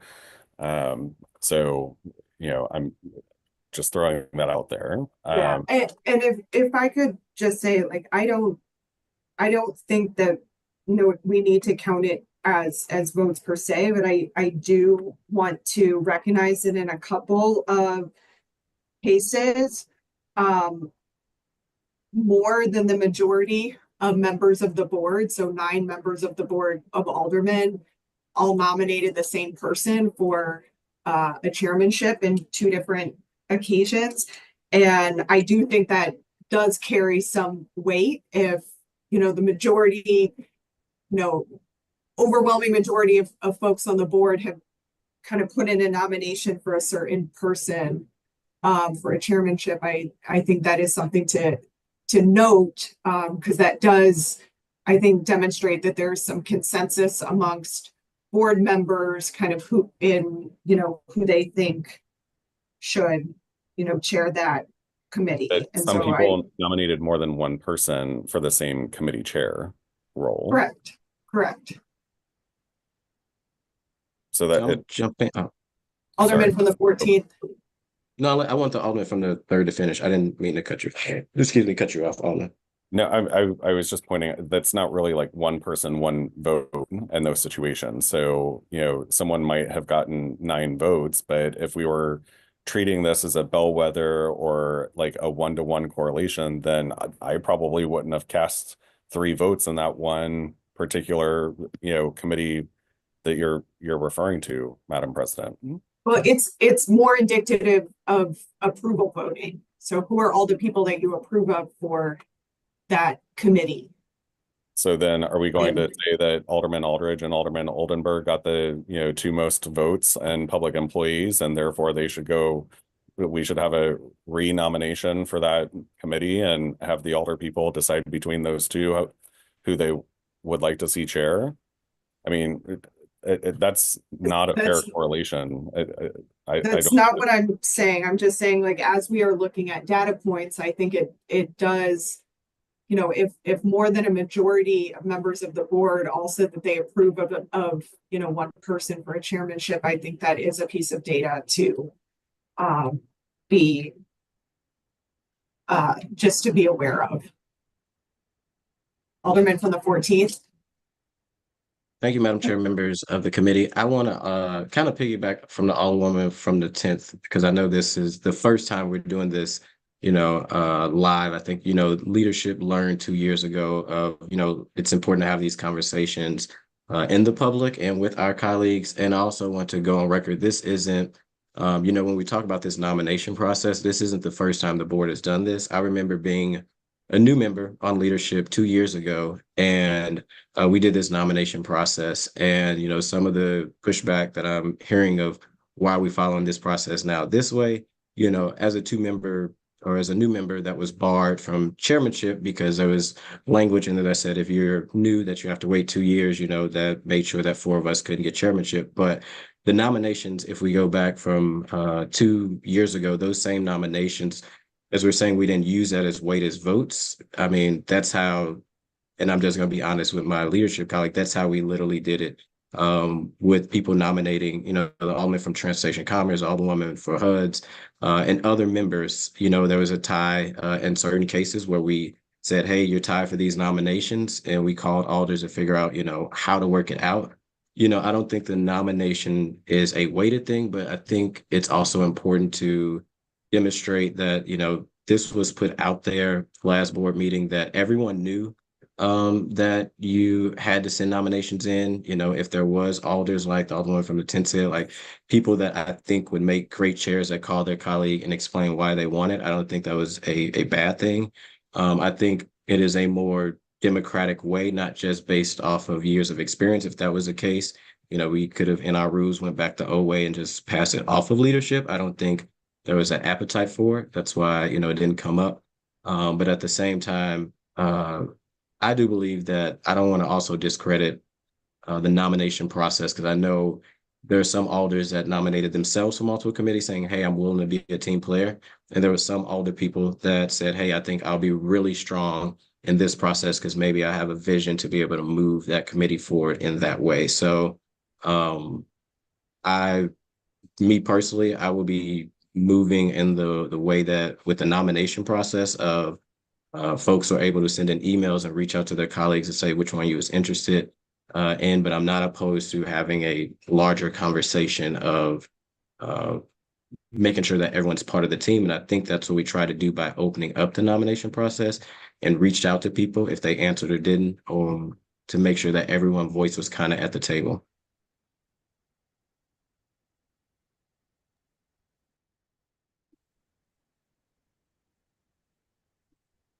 Alderwoman from the 10th. Thank you, Madam President. Can you hear me? Yes. Can you hear me? Okay. I would like to nominate Alderman Brett Narayan for Chair of Public Safety Committee. Second. There any discussion on that nomination? Being none, Madam Clerk, please call the roll. Vice Chair Cone, Aye. Alderwoman Clark Hubbard. Aye. Alderman Aldridge, Aye. President Green. Aye. 4 aye votes. By your vote, you sustain the motion. Congratulations, Alderman Narayan. Thank you all. Thank you. Thank you. Alderwoman from the 10th. Thank you, Madam President. I'm sorry. Yeah, so still thank you, Madam President, on this platform as well. I just trying to again keep us moving here. And I'm of course not trying to overstep anybody's need for discussion, but if I can, I would like to go ahead and nominate Alderwoman Velazquez for the Legislation and Rules Committee. Second. So we're not discussing anything else. We're just gonna start taking votes on all of these. No, that's why I said if it's open for discussion, or we can make the motion. And of course, there's always discussion aligned with the motion, so. Let's just move forward. Any discussion on the motion? Previous role. I will just say that, I know that Alderwoman Velazquez has been working hard on issues related to updating our charter. And I know that that's a big task of the Legislation and Rules Committee, as well as cleaning up our engrossment process, and which is also a task that committee has to undertake. And I do think that she has already been putting in a lot of work as the vice chair of that committee over the last year, in preparation for, I think, hopefully being the chair, so that she can continue with a lot of that charter updating work that needs to happen. And so I do think that she is a good steward for that committee and has shown a dedication to it, and also was one of the folks who did have 9 different members of the board reach out with a, stating that they supported her for that. So I just wanted to put that on the record. So it's been moved and seconded. Madam Clerk, please call the roll. Alderman Cone, Madam Okay. President, point of order, I think that there was a request for previous roll. Oh, was there? Sorry, I did not hear that. Hearing no objection to previous roll, then I think the motion stands. Right, any further discussion from members of the committee? Thank you, Madam President, members of the board. I would like to make a motion that we nominate Clark Hubbard for the chair of HUDs. I will second that. Any discussion on that motion? Alderman from the 14th. Thank you, Madam President, members of the board. I will say as somebody who sat on HUD, I came in during the second half of it. We have 2 sessions, and it was one of those committees I really wanted to sit on because of the committee members from Alderwoman Schweitzer to Alderman Browning to Alderman Cone and Alderwoman Sanier, but also due to the leadership of Alderwoman Clark Hubbard. The way that she run HUDs. HUDs is one of those committees that a lot of legislation go through. You're talking about development. You're talking about a variety of things of trying to work to move our city forward. And one thing that I appreciate about Clark Hubbard is her patientness and willingness to always adjust to her colleagues. Sometimes we had to have some evening meetings because these were important issues that we were talking about to make sure that the community also had their voices heard. Sometimes, things didn't always go right with making sure that processes was followed with board bills. So we had to have another hearing. And I'll say, even when there wasn't consensus on legislation, my bill being one of them, we had to hear 3 times before we voted it out. But Alderwoman Clark Hubbard made sure that, when we needed to have those tough decisions, that those opportunities wasn't rushed. And I just appreciate her leadership on that. And I think she's shown that she could be able to lead this committee for another 2 years. And I look forward to hopefully working with her and sitting on this committee in the future. Alderwoman from the 10th. I'm sorry. Can you hear me? Yes, I can. Okay, I'm so sorry. Can I yield to Alderman Cone first and then come back? Sure. Okay. Alderman from the 3rd. Yeah, I also just want to pay my respects to the Alderwoman from the 10th Ward. I appreciate all of the time and effort that she puts into, chairing the committee as someone who served on the committee with her last session. I do just want to inquire of her if she's willing. Alderwoman from the 10th, will you yield to questioning? Absolutely. Alderman, you may proceed. Alderwoman, I'm just curious, did anyone approach you in the last 24 hours and ask whether or not you would be willing to appoint a newer member to the Planning Commission on behalf of the HUDs Committee? Thank you for the question, Alderman Cone. Nobody approached me about it, but I did see Alderwoman Schweitzer's comments, right, in her email to us about wanting to serve, her desire to serve on a planning commission. And again, this is one of the things that I wanted us to share since we're on this public platform, that as chairperson of HUD, you also absolutely hold a seat on the SLDC board and the planning commission board, of which I've taken very seriously here as my chair, in my chairmanship of HUD. I have a great, almost perfect, if not only missing one meeting on either of those, in either of those seats. But again, as everyone knows, is me always being open and available to being a team player down here for us to work together and legislate. If Alderwoman Schweitzer would want to serve on the planning commission, I would absolutely be open to that. As chair, you do have the opportunity, space, and authority to assign a designee, right? And so the designee is the designee of that chair. And I absolutely would trust Alderwoman Schweitzer to be that designee, but this is all our conversation that I haven't necessarily had with her yet, but I'm just saying publicly, since you asked, that I would be open to sharing that responsibility to her. And this is something that I've come through and prayed about, because quite frankly, wasn't open to it at first, because I believe if you take responsibility, you take full responsibility. But again, in working together with us down here, if that is something that Alderwoman Schweitzer would be interested in, and I am appointed chair of HUDs, then I would absolutely be open to that. And that is the only conversation, that's the only correspondence I've had either way. I haven't had any correspondence via conversation or email about anyone else asking to be a designee. Yeah, I'm asking partly, I think Alderwoman Schweitzer might be taken already. I had a conversation with her this morning that if I were to, be appointed to the Transportation and Commerce Chair role, that I would be willing to allow her that space at the Planning Commission as well, and have her as my delegate if I were TNC chair. But one of the reasons I'm asking Alderwoman is because I've served off and on the Planning Commission for the better part of 12 years. And did so when I was a junior alder person, because some of the senior alder persons entrusted me with that responsibility, and it was an awesome responsibility and a really wonderful learning experience for me as a newer alder person.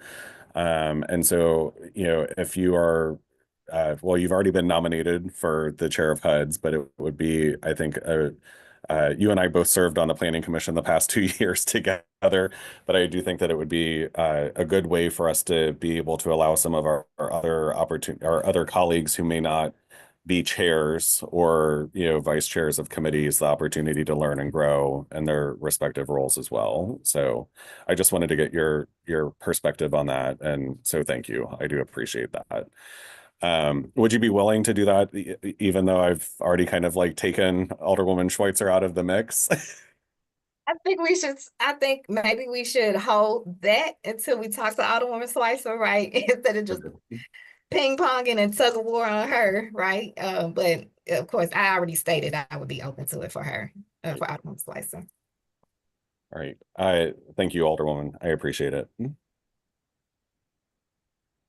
Any further discussion? What I will say is I think that is a great discussion to have amongst members of the board. For those who maybe are not aware of this, the committee chairs come with a lot of responsibility outside of just chairing the committee. They often, sit on various boards and commissions. And when we consolidated the committees down from, I think, 14 down to the 7 or 8 that we have now, some of those committees, those chairs end up having a lot of different boards that they sit on. And I think a way that we can, share leadership across the board is through some of those conversations and figuring out, how other members of the board can be appointees on those committees to help share the workload. And also make sure that everybody has kind of a piece of leadership,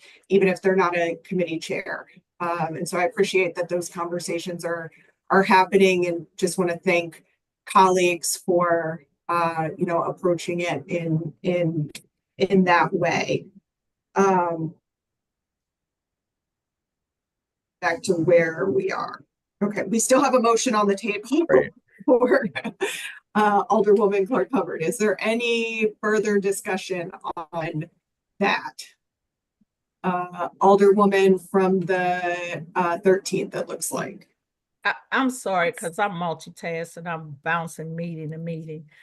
Did we have just one nomination for that, for HUDs?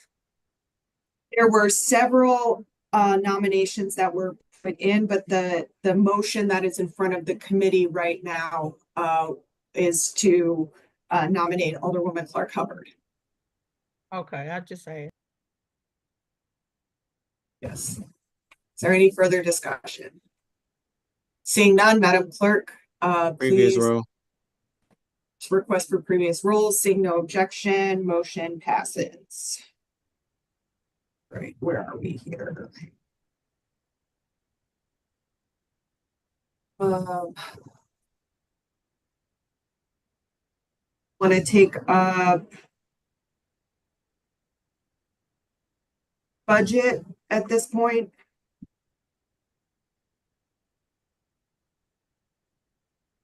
Uh, Hold on. is that where we're moving to? I'm trying to see what, sorry, I'm having problems on my iPad here, trying to see what, we've done that, okay. Yeah, budget is next on my list here. I nominate Alderman Aldridge for Budget Committee Chair. I will second that. Any further discussion? Alderman from the So do 14th. we have, who are all the nominees for budget? Who names submitted? So the folks that were nominated for budget and public employees were Aldridge, Oldenburg, Schweitzer, and Clark Hubbard.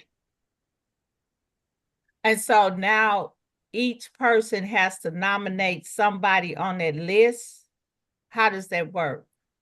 Because I thought you all said turn in the nominations, but that's not what I'm hearing. I'm hearing that Alderwoman Hubbard just said nominating Aldridge, but it was two other people that names were sent in. So how does that work?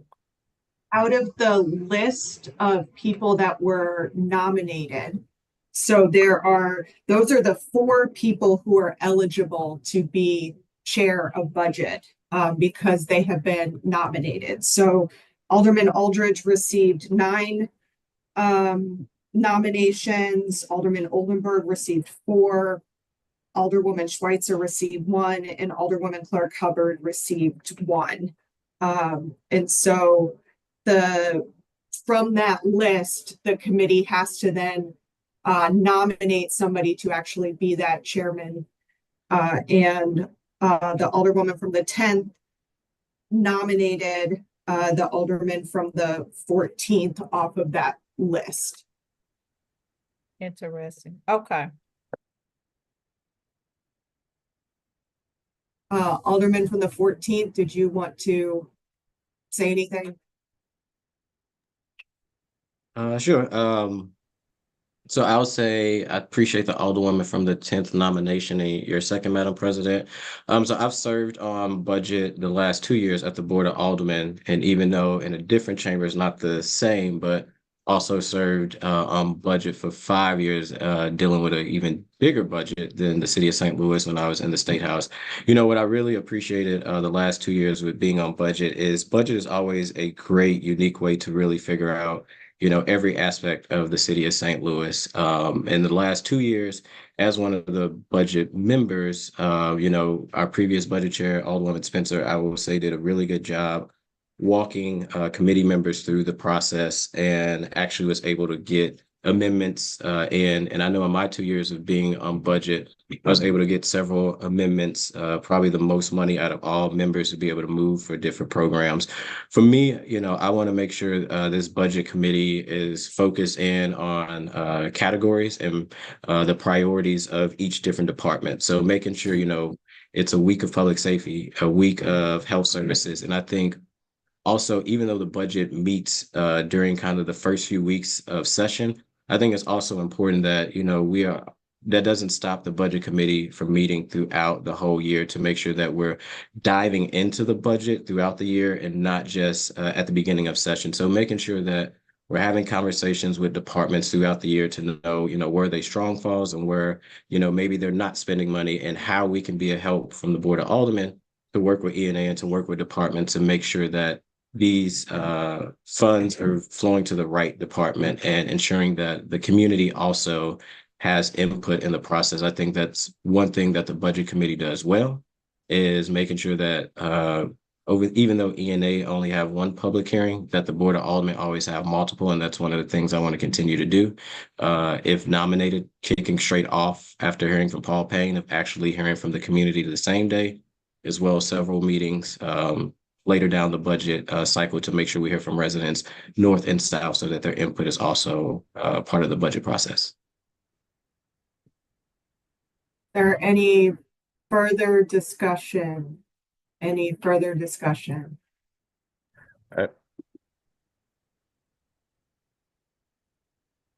Madam President.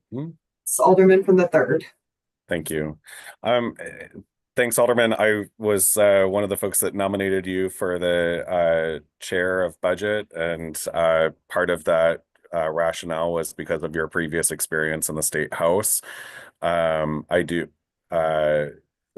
just want to ask, because I have voted no on the city's budget a couple times in recent history. Because of frustrations around things like the building division not being adequately funded. And so I just want to hear your take on how we're going to handle those situations. Thank you for that question, Alderman. So what I plan to do is, like I say, make sure that every department, and historically when departments have come into the budget committee from the Board of Aldermen, it's not kind of centralized in one department. So we may hear from public safety, may hear from county offices, we may hear from human services all in one day instead of just having a sole focus on maybe public safety. So I really want to make sure when we have these budget meetings that and also sending out the information ahead of time, that members know, what that week is going to look like, and that we're solely going to be focusing on these departments. Now, as we know from the Board of Aldermen, we can dive deep into the budget and we can try to make changes. And I know we've advocated and we was able to do that in previous budget years to bring in more employees to, I want to say, either refuse or forestry last year. But, as much work as we do, that would be contingent on E&A. So it really depends I plan to have robust, but also timely and quick meetings so that we have enough time, if there are any changes, to make sure that they get back to E&A in enough time so that they can take those up and hopefully accept those and bring them back to the board and eventually vote on them. But it really would be, as you've been down here, it would be contingent on if E&A were to accept, some of the changes that I know we all care about at the Board of Aldermen, making sure that they're staffed up, which I think will be conversations with personnel to make sure that they actually have the ability to make sure that they are hiring hiring enough people for these positions as well. So that will hopefully be my plan moving forward with the budget committee. Yeah, I guess the other facet to that, Alderman, that I'm curious about, because this isn't just budget, it's budget and public employees. And so the pay bill comes through this committee. So there's a lot of authority, vested in this particular committee to do that work. And I know we oftentimes say that E&A, has to approve the budget, which they do. But there have been chairs that have been successful in getting amendments, pretty significant amendments through with respect to the budget. And, in some cases we've had, chairs and the Board of Aldermen can't even come to an agreement on a budget sometimes. But, I think, to your point, and what I experienced last session, my point that I made earlier with the building division, I was told that, the reason that we didn't take up more discussion around the building division was because the commissioner or director of the building division at the time said that they didn't need any more staff, which we know that buildings aren't getting inspected. The building commissioner came before us, not the current one, the former commissioner came before us and said that they are not doing citywide inspections anymore. Those citywide inspections are critical to address vacancy. They're critical to address quality housing, getting building permits issued. They're just absolutely critical for a number of reasons, and they're not being done.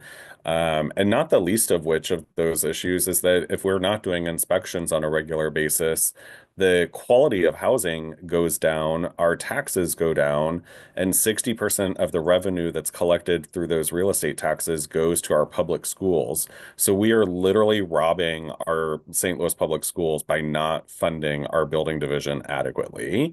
So I'm optimistic that with you as chair, you would be able, oh, I'm getting feedback, sorry.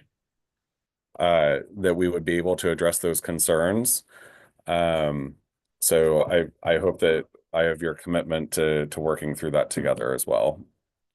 Yes, and I know, like I will say, in the last 2 years of being on budget, those are some of the same concerns that, when it comes to the building division, I think people forget that building is, under public safety, and it's critical to make sure that, let me just say, it's critical to make sure that we invest within that department. I think, like you say, when the department say no, and if the board says yes, and Paul Payne will eventually talk with ENA to say, well, either they're gonna be able to fill this position or not. I will commit to you that, I'm gonna dive deep into this budget and advocate not only based on the budget, but like you say, public employees, and to make sure that we can do everything to try to, from the board of aldermen, be the check and balance to make sure that those positions are there. But when it comes to amendments, I know a little some about that because I brought in about a half meal last year working with the circuit attorney's office to make sure that they had funding for that department. And I think, the timeline of making sure those amendments are into ENA to get back to the budget committee, to get to the floor, and then that bill to get to the mayor's office is critical. So timeline is already on my radar, as well as, like I say, diving deep into the budget to try to do as much as we can from the Board of Aldermen level, not just at the start, but throughout this whole year.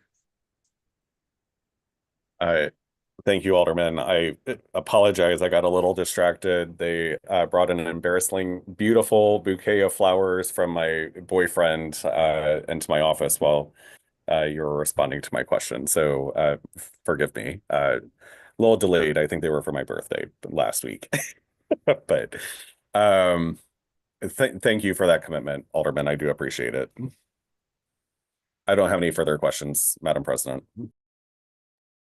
Thank you. Alderman Aldridge, I do have one question. As you know, Budget Committee is a very time-intensive committee, especially during budget season. That committee, per the charter, has to meet daily until that budget is approved, which with the exception of weekends, although I know there's often community budget hearings on weekends. Can you just kind of talk to your availability and to be able to hold those hearings every day, to do that work? Do you hold another job that could impact your ability to be there for long hours at a time, every single day? Yeah, no, this is my only I was one of those people that was wanting to go out for budget and reached out to my colleagues. So I ensure that, my time commitment, just like the last 2 years of being on budget, was committed to that time. So if we become budget chair, I'm committed to, making sure that we have meetings during the daytime, that I'm able to be there. If we have to have some in the afternoon, as well as some in the weekend, like we have done with the community, I will, I'm committed to doing it. I've been committed to doing it the last 2 years. Thank you, Alderman. With that, is there any further discussion? Seeing none, it had been moved and seconded. Madam Clerk, please call the roll. Vice Chair Cone, Aye. Alderwoman Clark Hubbard, Aye. Alderman Aldridge, President Green, Aye. Aye. Alderman Aldridge, Aye. 4 aye votes. For your vote, you sustain the motion. Alderwoman from the 10th. Thank you, Madam President, members of the committee. I'd like to nominate Alderman Browning for the Public Infrastructure and Utilities Committee. Is there a second on that? Second. We'll open it up to the committee for discussion, or I see Alderwoman from the 1st has her hand raised too. So Alderwoman from the 1st.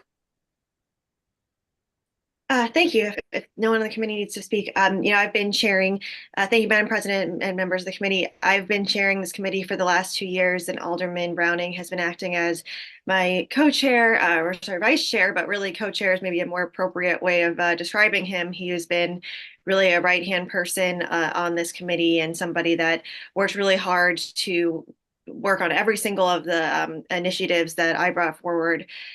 This past session, he was right there helping out and working on it. And while I obviously hope to be on this committee in the next few weeks, I think that I see it as a time to allow for someone else to have this leadership position, and is something that, while, of course, I loved being this chair, and if the committee thought, they really needed me to do it, then I obviously would. But I think that Alderman Browning would do a fantastic job, and I wanted to make sure that, as someone who nominated him, that he would have a chance to be considered after so much hard work on this committee.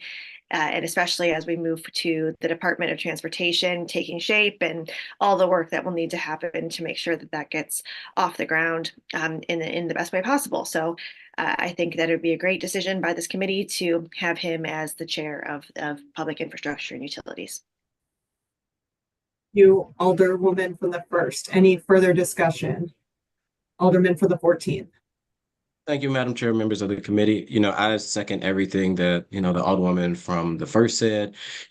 I think that's why this, process is so unique. You have an alderman like Alderman Browning, who may be more newer, but when it comes to just the way that he dives in and his willingness to look at our public infrastructure and utilities as a whole, I think is critical that you have those individuals at the board who are really committed and, have kind of that best expertise, regardless of years of serving on this committee. Alderwoman Schweitzer has done an amazing job on that committee.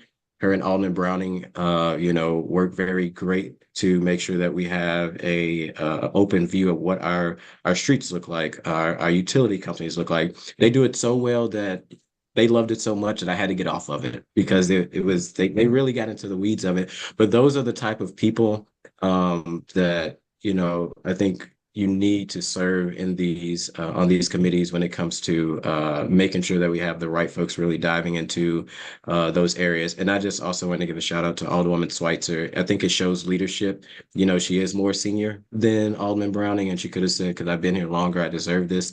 But she was willing to work with her colleagues, and I'm sure she'll probably be vice president or vice chair on the committee, work with her colleagues to figure out how we all can work together for the betterment of the city of St. Louis. So I am excited for this pick, and I want to tell Alderman Browning, I look forward to working with him on this, and Alderman Schweitzer, because you guys have really, kicked butt to make sure that we look at public infrastructure and utilities in a 21st century way, which has been difficult with something that's so important. So thank you both.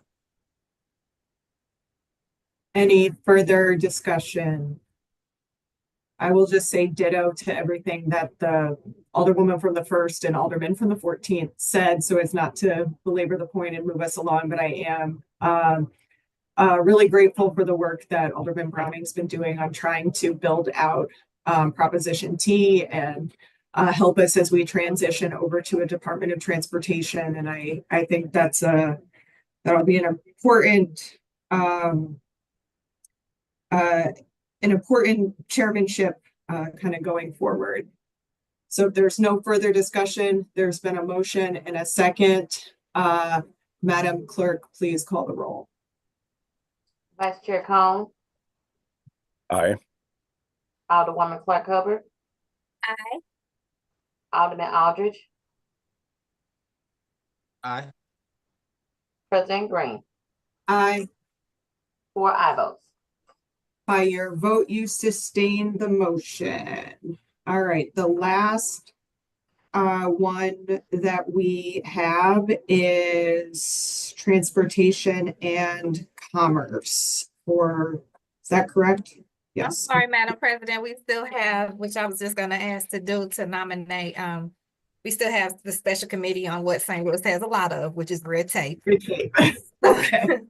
So, if I could, I'd like to make the motion to nominate Alderwoman Schweitzer for chair of the special committee on red tape. can we amend that, pending the authorization of that committee? It should happen tomorrow. Okay. I'd like to withdraw that motion and make the motion, pending authorization by resolution tomorrow that Alderwoman Schweitzer be chair of the Special Committee on Red Tape. Second. Is there any discussion on this? Alderwoman Schweitzer, do you want to say anything?